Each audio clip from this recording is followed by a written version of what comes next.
I want to bring in Susanne Dewitt, who's also an author as well as a Holocaust survivor. Thank you very much for joining me, Susanne, and again, good Shabbos.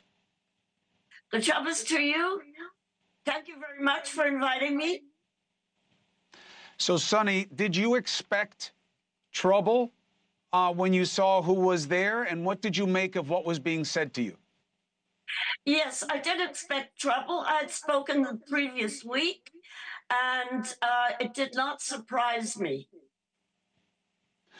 Now, you said something that really affected me. You said, you know, I felt like this before, how I felt when they were yelling at me when I was a little girl in Boston. What did it remind you of? Well, when I wasn't such a little girl, but when I was in Boston, when I came to the United States, I was urinated on by a gang of bullies in the schoolyard. And this reminded me when I was being heckled at the city council meeting, it reminded me of that event.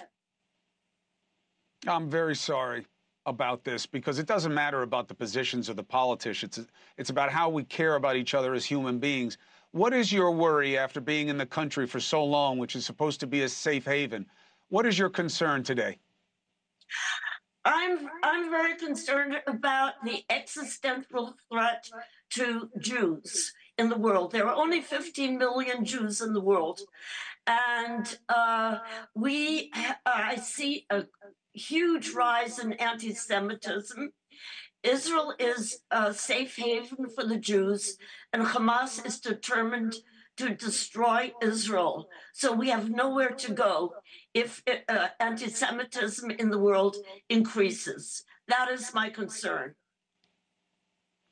And what do you want people to know who are watching right now and say, well, look, Israel also is being very harsh on what's happening in Gaza, and Jews are basically just white people in America now. You'll be fine. What do you say to them? I say to that Israel has a right to defend itself. It was attacked on October 7th, 2023, and people were murdered, innocent civilians were murdered, women were tortured and sexually abused, and about 240 hostages were kidnapped. And yes. Until the kidnapped civilians are returned to Israel, Israel needs to defend itself and demand a safe return for all of the hostages. Well, I know this, Susanne. Whether what Israel is doing in its own self-defense is too much or enough is debatable. But what is not debatable is that we have to always protect one another and never let people be discriminated on because of how they look, at least not in America, not because of their faith, not because of their skin, not here. I promise you there are people fighting for that, and they'll be with you. Susanne, and I thank you for being with us. Thank you very much, and I'm very concerned about the civilians in Gaza. I feel for them very much, and they are victims of Hamas, not of Israel. They're being used as human hostages. And Understood. I wish that everyone would treat each other with respect and dignity and appreciation. And I will start now with my respect and appreciation for you, Susanne. Thank you for being with us. I appreciate you. Thank you very much for inviting me.